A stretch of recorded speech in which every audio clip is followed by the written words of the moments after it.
everyone, my name is Jackie Berknes-Gartman. I'm a GI and liver pathologist at Johns Hopkins, and today I'm going to be discussing an interesting case of undifferentiated carcinoma of the colon, which turned out to be INI1 or SMARCB1 deficient. So let's go ahead and look at our case. This is a slide from a resection specimen, so we can see our colonic mucosa at the surface here. It appears that our mucosa is ulcerated here, and we have a neoplasm that is extending from the ulcerated mucosal surface through the submucosa, through the muscularis propria, and into at least the pericolonic adipose tissue. So this is at least a T3 tumor. Let's go to higher magnification here, and I always like to look at the background mucosa just to see if I can find a precursor lesion.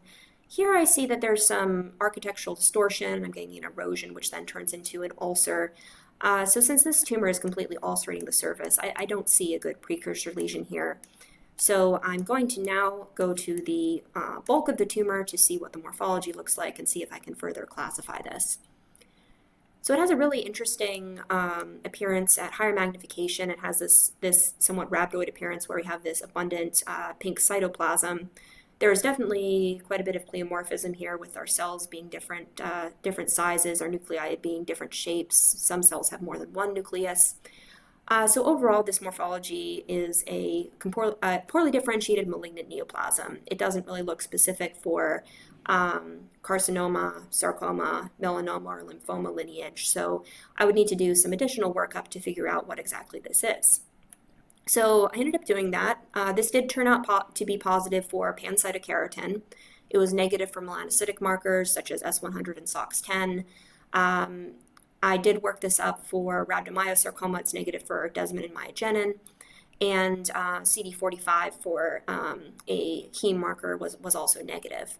So ended up interpreting this as a likely undifferentiated carcinoma. When I say undifferentiated, what I mean by that is I don't see definitive glandular formation or mucin production. I don't see squamous differentiation such as keratinization. I don't see any clear neuroendocrine differentiation. Neuroendocrine markers were negative on this, but those would be reasonable to do. So then I ended up doing immunohistochemistry for the SWE/SNF components, including INI1 and BRG1, because these undifferentiated carcinomas of the GI tract, particularly those that have this rhabdoid morphology, can have loss of those markers. And this did, in fact, turn out to be completely negative for INI1 in the tumor cells.